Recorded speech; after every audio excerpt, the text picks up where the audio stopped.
કેમ છો મિત્રો, મજામાં ને? આજે આપણે એક નવો ક્વેશ્ચન જોઈશું. બાષ્પશીલ દ્રાવક અને અબાષ્પશીલ દ્રાવ્યના કિસ્સામાં રાઉલ્ટનો નિયમ સમજાવો. સૌથી પહેલાં આપણે બીકર એ લઈશું. આ એ બીકરની અંદર બીકર એમાં આપણે બાષ્પશીલ દ્રાવક લઈશું અને બીકર બીની અંદર તેમાં અબાષ્પશીલ દ્રાવ્ય પદાર્થ ઉમેરીને દ્રાવણ બનાવીશું. તો બીકર એની અંદર માત્ર ને માત્ર બાષ્પશીલ દ્રાવક છે. તો બાષ્પશીલ દ્રાવક આવેલો છે તો તેની સપાટી પર માત્ર ને માત્ર દ્રાવકના અણુઓ આવેલા છે. સપાટી પર માત્ર ને માત્ર દ્રાવકના અણુઓ આવેલા છે. તો અહીં જે બાષ્પ બનવાનું જે પ્રમાણ છે તે સાપેક્ષમાં વધારે છે. એટલે કે બાષ્પશીલ દ્રાવકની શરૂઆતની અંદર બાષ્પ દબાણ આપણે ચેક કરીએ છીએ તો શરૂઆતની અંદર બાષ્પ દબાણ P10 છે. તો આપણે એવું કહી શકીએ કે શુદ્ધ બાષ્પશીલ દ્રાવકનું બાષ્પ દબાણ P10 છે તો P10 છે. ઓકે, આ બાબતથી આપણે પરિચિત છીએ. હવે જ્યારે તેમાં અબાષ્પશીલ દ્રાવ્ય પદાર્થ ઉમેરી દીધો, બરાબર, અબાષ્પશીલ દ્રાવ્ય પદાર્થ ઉમેરી દીધો તો હવે સપાટી પર માત્ર ને માત્ર દ્રાવકના અણુઓની જેવું નથી, તેમાં દ્રાવકના અણુઓ ઉપરાંત દ્રાવ્યના અણુઓ આવેલા છે. જુઓ ધ્યાનથી, અહીંયા જે ગ્રીન ડોટ વડે દર્શાવેલા હતા તે આપણા દ્રાવ્યના અણુઓ છે. હવે જો બધા જ દ્રાવકના અણુઓ હોય તો સાપેક્ષમાં બાષ્પનું પ્રમાણ વધારે હોય. બાષ્પનું પ્રમાણ વધારે હોય તો બાષ્પ દબાણ વધારે હોય. પરંતુ જો દ્રાવકના અણુઓની સાથે સપાટી પર દ્રાવ્યના અણુઓ પણ આવે તો તે સમયે શું થાય? તો ઇન્ટ્રામોલિક્યુલર એટ્રેક્શનને લીધે, આંતરાણવીય આકર્ષણ બળને લીધે, આંતર આણવીય આકર્ષણ બળ જે દ્રાવ્ય અને દ્રાવકના અણુઓ વચ્ચે જોવા મળે છે તેના લીધે હવે સપાટી છોડીને જે અણુઓ જઈ રહ્યા હોય દ્રાવકના તેની સંખ્યા સાપેક્ષમાં ઘટશે. કારણ શું થયું? અહીં બધા જ દ્રાવકના અણુઓ હતા, અહીં બધા જ દ્રાવકના અણુઓ નથી, જોડે જોડે દ્રાવ્યના અણુઓ પણ છે. અને દ્રાવ્યના અણુઓ તો કેવા છે? અબાષ્પશીલ. એનો મતલબ એ કે તેનું બાષ્પમાં રૂપાંતરણ થશે નહીં. માનો કે 100 અણુઓનું બાષ્પમાં રૂપાંતરણ થઈ રહ્યું હોય તો અહીં સાપેક્ષની અંદર 80 અથવા 90 અણુઓનું બાષ્પમાં રૂપાંતરણ થશે. બાકીના ઘટકો છે તેની જગ્યાએ દ્રાવ્યના ઘટકો આવેલા છે જેને લીધે તેનું બાષ્પમાં રૂપાંતરણ થશે નહીં. એટલે સાપેક્ષમાં વાત કરીશું તો અહીંની સાપેક્ષમાં એટલે કે દ્રાવકની સાપેક્ષમાં જ્યારે દ્રાવણ બને છે ત્યારે બાષ્પનું પ્રમાણ ઘટે છે. તો બાષ્પનું પ્રમાણ ઘટે તો ઓટોમેટિકલી બાષ્પ દબાણ પણ શું થાય? ઘટે. તો આપણે કિસ્સામાં વાત કરીએ કે P10 છે, શુદ્ધ બાષ્પશીલ દ્રાવકનું બાષ્પ દબાણ છે. તો અહીં જે દ્રાવણ બને છે તેનું બાષ્પ દબાણ આપણે લઈએ છીએ P1. તો આપણે કહીશું કે દ્રાવણનું બાષ્પ દબાણ, કોનું બાષ્પ દબાણ? દ્રાવણનું બાષ્પ દબાણ કેટલું છે? તો કે P1 જેટલું છે. હવે આપણે એક કન્ડિશનને હંમેશા યાદ રાખીશું કે P10નું પ્રમાણ જે છે ને એ સાપેક્ષમાં વધારે છે. કોના કરતાં? P1 કરતાં. એનો મતલબ એ થયો કે બાષ્પશીલ દ્રાવક છે તેમાં અબાષ્પશીલ દ્રાવ્ય પદાર્થ ઉમેરીને જ્યારે આપણે મંદ અને આદર્શ દ્રાવણ બનાવીશું ત્યારે તેના બાષ્પ દબાણમાં ઘટાડો થશે. અને આ ઘટાડો કેટલો થશે તે આપણે રાઉલ્ટના નિયમની અંદર સમજવાનો છે. ઓકે, તો અહીંયા એક બાબત ધ્યાનમાં રાખીશું કે અહીં બાષ્પ દબાણમાં ઘટાડો થાય છે. બાષ્પ દબાણમાં શું થાય છે? ઘટાડો થાય છે. આ ઘટાડો આપણે રાઉલ્ટના નિયમ દ્વારા સમજવો છે. ઓકે, તો શરૂઆત કરીએ અહીં દ્રાવણની અંદર. દ્રાવણમાં બાષ્પશીલ ઘટક તરીકે કોણ છે? તો માત્ર ને માત્ર દ્રાવક જ છે. તો રાઉલ્ટ શું કહે છે? તો રાઉલ્ટનો નિયમ આપણે ભણી ચૂક્યા છીએ. તો રાઉલ્ટનો નિયમ એવો છે કે કોઈ પણ પ્રવાહી દ્રાવણ હોય, કોઈ પણ પ્રવાહી દ્રાવણ હોય, કોઈ પણ પ્રવાહી દ્રાવણ માટે તેમાં રહેલા બાષ્પશીલ ઘટકનું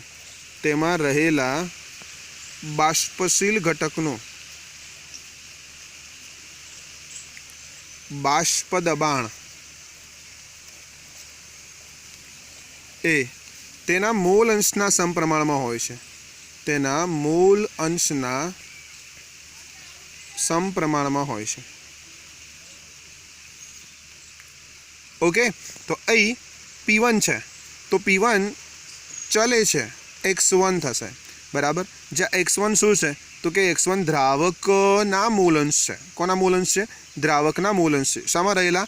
દ્રાવણમાં રહેલા. હવે પ્રાચલ દૂર કરીએ તો P1 ઇઝ ઇક્વલ ટુ આપણે શું મૂકીએ? P10 into x1. ત્રણે ત્રણ બાબતો છે તેને સમીકરણ 1 વડે દર્શાવેલી છે, તેને સમજી લઈએ. તો અહીં જે P1 જે છે એ દ્રાવણનું બાષ્પ દબાણ છે. દ્રાવણનું બાષ્પ દબાણ છે. ઓકે. P10 છે એ શુદ્ધ દ્રાવકનું બાષ્પ દબાણ છે. અને x1 છે તે દ્રાવણમાં રહેલા દ્રાવકના મૂલંશ છે. દ્રાવણમાં રહેલા દ્રાવકના મૂલંશ છે. ઓકે. હવે આ સમીકરણને તમે y બરાબર mx સાથે સરખાવો તો y અક્ષ પર તમને મળશે બાષ્પ દબાણ અને x અક્ષ પર તમને મળશે મૂલંશ. જોઈએ તેનો ગ્રાફ કેવી રીતે આપણને પ્રાપ્ત થાય છે. તો ગ્રાફ લઈ લઈએ સૌથી પહેલા. ઓકે. અહીં આપણી પાસે બાષ્પ દબાણ છે. બાષ્પ દબાણ છે અને અહીં આપણી પાસે મૂલંશ છે. ઓકે. શરૂઆતના કેસની વાત કરીએ. શરૂઆતમાં x1 ઇઝ ઇક્વલ ટુ આપણે 0 લઈ લઈએ. માનો કે x1 બરાબર 0 છે. હવે x1 બરાબર 0 મૂકીશું તો 0 ઇન્ટુ P10 બરાબર 0 થઈ જાય છે. તો P1 બરાબર ક્યાં મળશે મૂલ્ય આપણને? અહીં મળશે. એક પોઈન્ટ અહીં મળશે.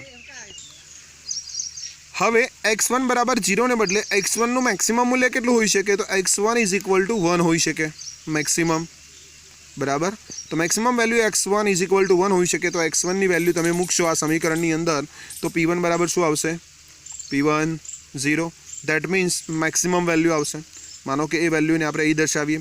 જેમ જેમ જેમ જેમ એક્સની વેલ્યુ વધે તેમ તેમ તેમ બાષ્પ દબાણ વધે છે. તો ફાઇનલ વેલ્યુ આપણને અહીં પ્રાપ્ત થઈ. હવે બંને બિંદુને જોડી દઈએ તો આપણને એક આલેખ મળે. એનો મતલબ એ થયો કે બાષ્પ દબાણ P અને x છે તે રેખીય રીતે વધે છે. કેવી રીતે વધે છે? રેખીય રીતે વધે છે. અને અહીં જે વેલ્યુ મળે છે એ વેલ્યુ છે P10. P10 તો શું છે જોઈ લો? શુદ્ધ દ્રાવકનું બાષ્પ દબાણ છે. ઓકે. તો ફાઇનલી આ રીતનો ગ્રાફ મળે. હવે આપણે બંને બાષ્પશીલ ઘટક લેતા હતા તે સમયે અહીંથી બીજી લાઈન પણ દોરતા હતા અહીં પોઈન્ટ લઈને અને પછી દ્રાવણ માટે બંને લાઈનને આપણે જોડતા હતા. પણ અહીં દ્રાવ્ય કેવો છે? અબાષ્પશીલ છે. હવે અબાષ્પશીલ દ્રાવ્ય હશે તો તેનું બાષ્પમાં રૂપાંતરણ થશે નહીં અને અહીં બીજો ગ્રાફ આપણે લેવાનો થશે નહીં. તો એક જ ગ્રાફમાં આપણે સમજૂતી પૂર્ણ થશે. હવે વાત કરીશું કે જ્યારે બાષ્પશીલ દ્રાવકની અંદર અબાષ્પશીલ દ્રાવ્ય પદાર્થ ઉમેરીએ છીએ ત્યારે જે શરૂઆતનું બાષ્પ દબાણ હતું તેની સાપેક્ષમાં દ્રાવણનું બાષ્પ દબાણ ઘટે છે. તો ઘટાડો કેટલો થાય છે તે બાબત ધ્યાનથી જોઈએ. માનો કે ઘટાડો લઈ લઈએ આપણે. ડેલ્ટા P1 છે. બાષ્પ દબાણમાં થતો ઘટાડો. બાષ્પ દબાણમાં થતો ઘટાડો ડેલ્ટા P1 છે. તો ડેલ્ટા P1 બરાબર શું થાય? તો શરૂઆતમાં P10 છે અને અંતિમમાં P1 છે. બંનેની બાદબાકી લઈ લઈએ. શરૂઆતમાં કેટલું છે? P10 છે. અંતિમ કેટલું છે? P1 છે. તો P10 માઇનસ તમે P1 લઈ લો તો તમને ઘટાડો પ્રાપ્ત થઈ જાય. બટ P1ની વેલ્યુ તો તમે કેટલી શોધી? P10 into x1. તો સમીકરણમાં મૂકો કિંમત. તો P10 minus P10 into x1. બંનેમાંથી કોમન શું નીકળશે? P10. Very good. તો ડેલ્ટા P1 બરાબર થાય P10 કૌંસમાં 1 માઇનસ x1. હવે આપણને ખ્યાલ છે કે વિશ્વનું કોઈ પણ દ્રાવણ હોય, દ્રાવણમાં રહેલા જે ઘટકો છે તેના મૂલંશનો સરવાળો હંમેશા કેટલો થાય? 1 થાય. એનો મતલબ એ થયો કે x1 plus x2 is equal two કેટલા થશે? 1. તો એમાં 1 માઇનસ x1 કરો તો x2 બરાબર થશે 1 માઇનસ x1. x2 બરાબર શું થશે? 1 માઇનસ x1. હવે 1 માઇનસ x1 ને બદલે તમે શું મૂકી શકો? x2. તો delta P1 is equal two P10 into x2. જ્યાં x1 plus x2 is equal to શું થાય? 1. ઓકે.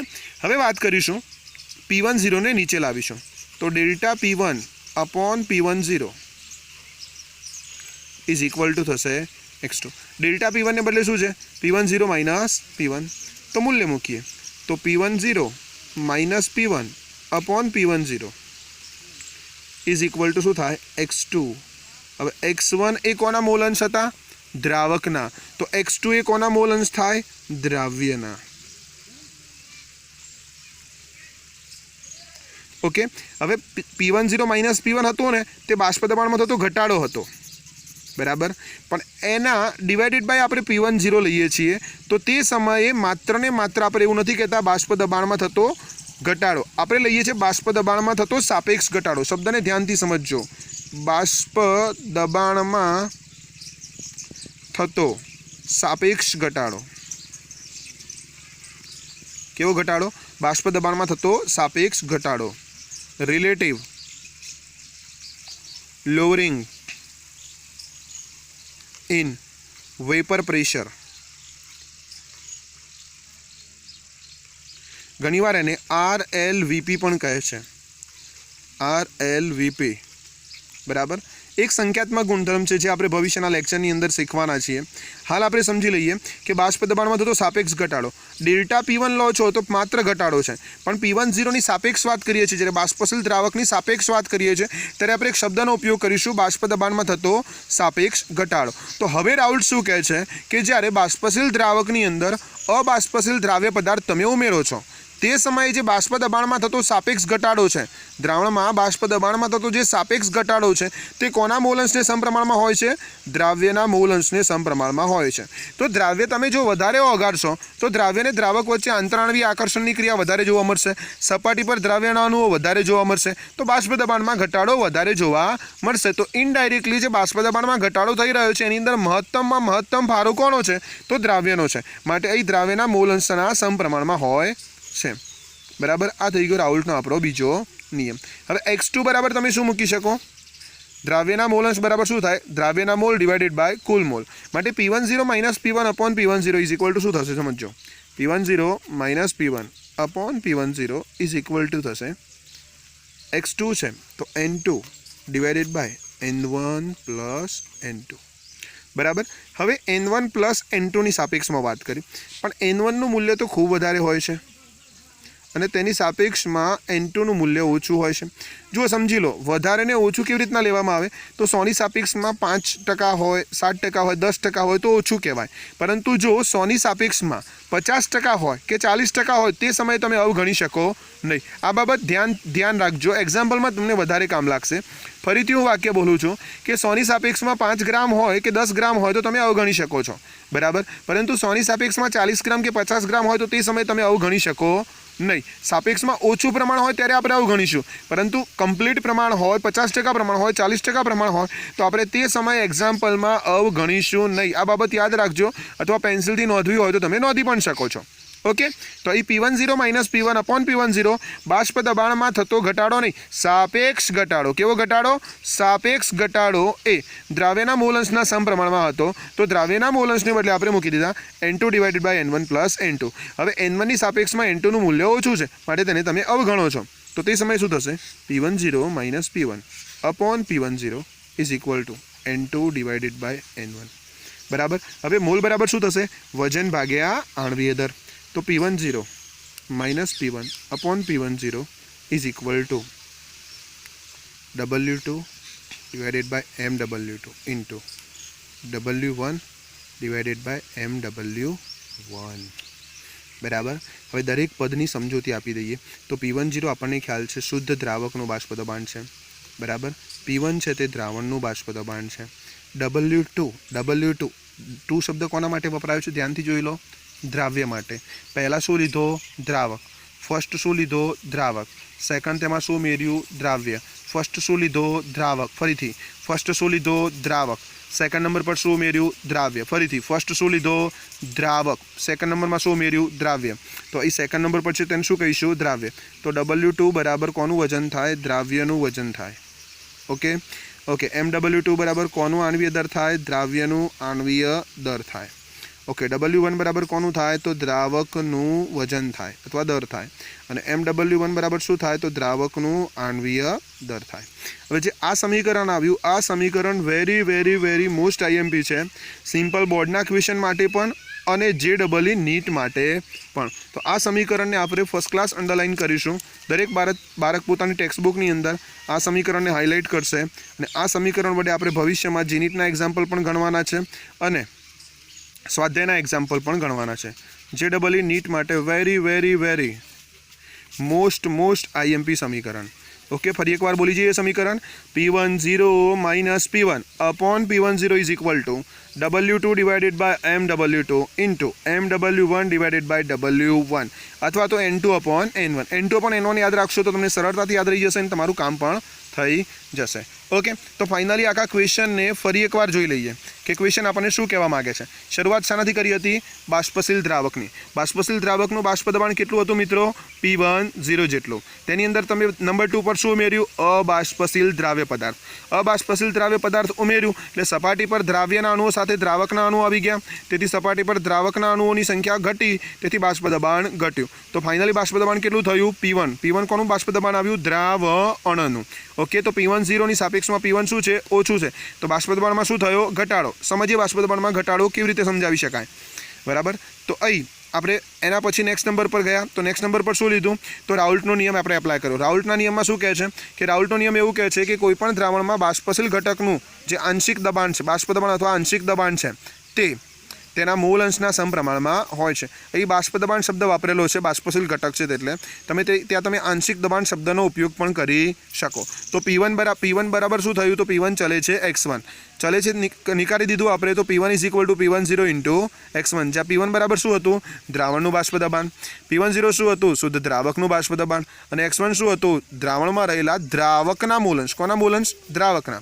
पछी ए समीकरणने तमे y बराबर mx साथे सरखावी दीधुं, तो y बराबर मळी गयुं बाष्प दबाण, x बराबर मळी गयुं मूलंश। शरूआतमां वात करी दीधी x1 इज इक्वल टू 0, तो ते समये 0 बाष्प दबाण मळ्युं, बराबर। જ્યારે x1 इज इक्वल टू 1 મૂકી દીધા તો P1 is equal to P10 થઈ ગયું। ઓકે, બંને પોઈન્ટ્સને આપણે જોડી દીધા તો આ પ્રમાણેનો રેખીય ગ્રાફ મળી ગયો। તો આપણે કહી દીધું કે બાષ્પ દબાણ છે એ મોલ અંશ સાથે રેખીય રીતે વધે છે। મોલ અંશ વધે, બાષ્પ દબાણ વધે, પ્રમાણ કેવું થઈ ગયું?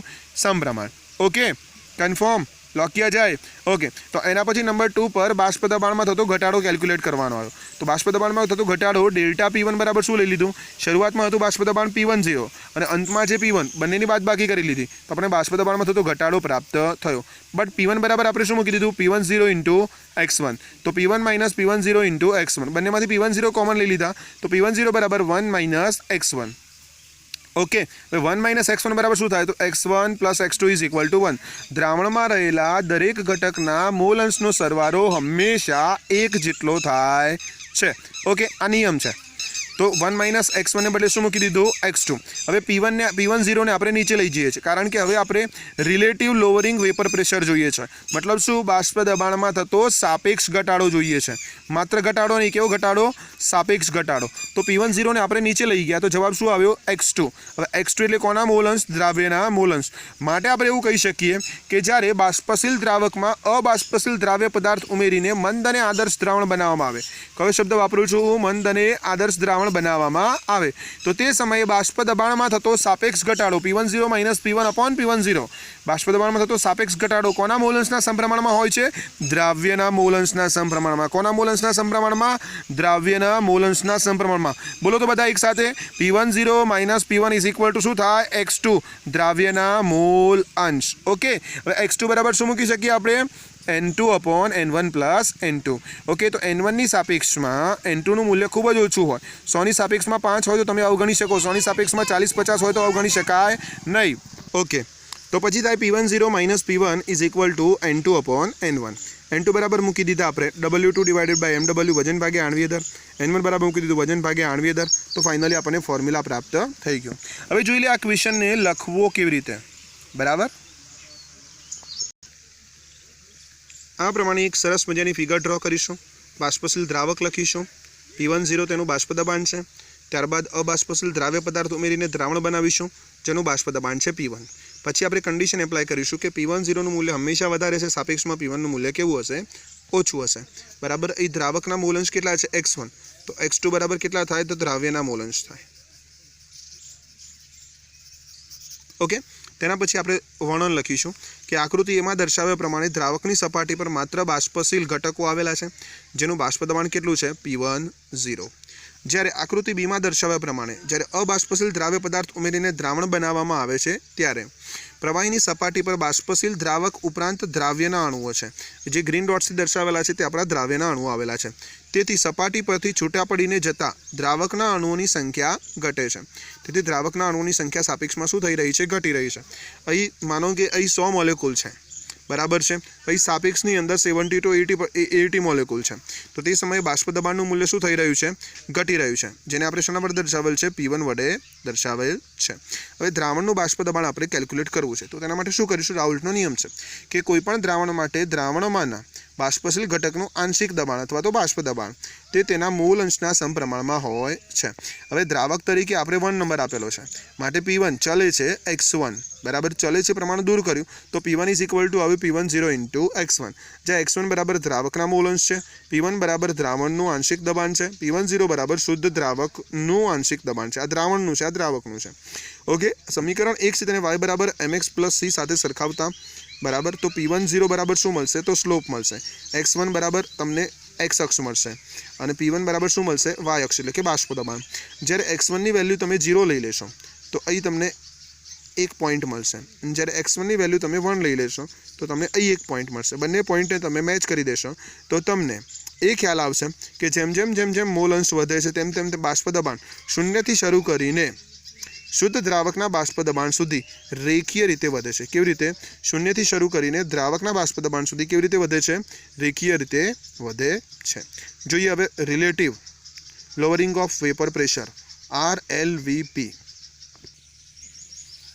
बाष्प दबाणमां थतो सापेक्ष घटाडो छे ते मेळववा माटे सौथी पहेला आपणे लईशुं द्रावकना बाष्प दबाणमां थतो घटाडो डेल्टा P1। शरूआतमां हतुं P10, अंतमां छे P1, बंनेनी बादबाकी करी लईए बराबर। हवे समीकरण 1 नी अंदर आपणे P1 बराबर शीख्या हता P10 इंटू x1, तो P10 minus P10 into x1 थयुं। बंनेमांथी P10 ने तमे कॉमन काढी लो तो અહીં 1 बचशे ने અહીં x1 बचशे, तो 1 minus x1, but x1 plus x2 is equal to शुं थाय? 1, माटे x2 बराबर शुं थशे? 1 माइनस x1, तो 1 माइनस x1 ने बदले मूकी देवामां आवशे x2। P10 ने तमे नीचे लई जशो, तमने मळशे बाष्प दबाणमां थतो केवो घटाडो? सापेक्ष घटाडो। P1 અહીં નીચે ન લઈ જઈએ અને ડેલ્ટા P1 લઈએ તો માત્ર ઘટાડો મળે। રિલેટિવ જે લોવરિંગ છે, રિલેટિવ લોવરિંગ છે એટલે કે સાપેક્ષ ઘટાડો છે તે પ્રાપ્ત થતો નથી, એના માટે P10 ને આપણે નીચે લઈ જવા પડે। માટે P10 ને નીચે લઈ જઈએ તો જવાબ આવશે P10 minus P1 upon P10 is equal two x2। But x2 તો કોના મોલ અંશ છે ભાઈ? દ્રાવ્યના। કોના? ફરીથી દ્રાવ્યના। કોના? ફરીથી દ્રાવ્યના મોલ અંશ છે। तो આપણે તેવું કહી શકીએ કે ફાઇનલી નિયમ એ પ્રકારે બને છે કે જ્યારે બાષ્પ દબાણમાં સાપેક્ષ ઘટાડો લેવામાં આવે છે ત્યારે તે દ્રાવ્યના મોલ અંશના સમપ્રમાણમાં હોય છે। દ્રાવ્યના મોલ અંશને બદલે તમે મૂકી શકો N2 divided by M1 plus N2। મૂલ્ય સાપેક્ષમાં આવું ગણવાનું છે, જ્યારે N1 નું મૂલ્ય વધારે હોય, N2 નું મૂલ્ય ઓછું હોય ત્યારે સાપેક્ષમાં આવું ગણવાનું છે, તો N1 plus N2 is equal to થશે N1 બરાબર। તો P10 minus P1 upon P10 is equal to થશે N2 ડિવાઇડેડ બાય N1 बराबर। तो N2 ने बदले तमे वजन भागे आणवीय दर मूकी दो तो आ प्रमाणेनुं इक्वेशन तमने प्राप्त थई जाय। हवे भूतकाळमां आपणे एक इक्वेशन हतुं P टोटल बराबर PA0 अथवा P10 बराबर plus P20 minus P10 12 into x2। आ समीकरण हतुं ने ए बंने बाष्पशील घटको माटे हतुं, ज्यारे आ समीकरण छे ने एक बाष्पशील घटक छे અને બીજો કેવો છે? અબાષ્પશીલ ઘટક છે તેના માટે છે બરાબર। બંને સમીકરણો ડિફરન્ટ આપણે સમજી લીધો। ઓકે, તો મળીશું નેક્સ્ટ લેક્ચરની અંદર એક્ઝામ્પલ સાથે, રાઉલ્ટના નિયમ કેસ 2 ના એક્ઝામ્પલ સાથે। જય શ્રી કૃષ્ણ, આવજો।